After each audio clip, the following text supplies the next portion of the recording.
okay ကွဲသွားပြီနော် okay ကွဲသွားပြီလား okay ကျွန်တော်ဒီနေရာလေးပြီးသွားပြီကွဲပြီးသွားပြီဆိုတော့အနေထားမှာဒီ flash မီရှိမယ်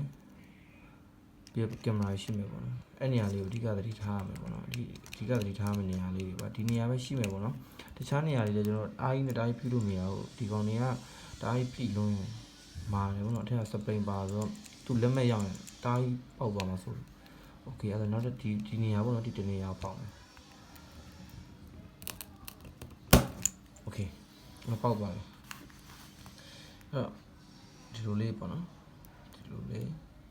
ဖြတ်သွားမယ်โอเคကျွန်တော်ရှုပ်ကြည့်ကြည့်မယ်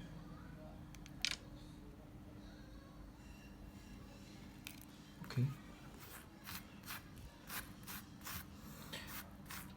ဒီနေထားကိုရောက်သွားပြီဆိုရင်ကျွန်တော်တို့က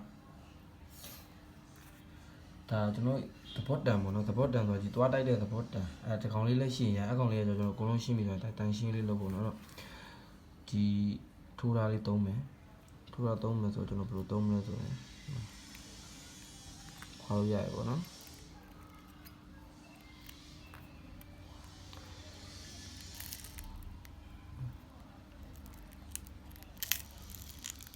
ဖြည်းဖြည်းလေးပဲ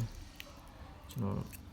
တားကြီးမားနေရဆိုရင်ထပ်ခွဲလို့ရတယ်ပေါ့နော်တားကြီးမားနေရဆိုရင်ထပ်ခွဲလို့ရတယ်โอเคဒီစားကားလေးကမယ်ပေါ့နော်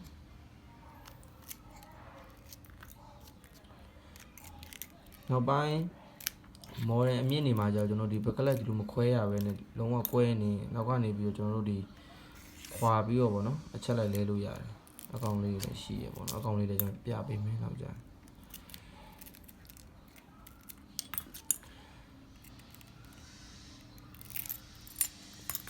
တေချာလေးတော့ view ဆိုင်ရတယ်ဗျာဒီနေရာလေးဆိုတေချာလေး view ဆိုင်ရတယ်ဘာလို့လဲဆိုတော့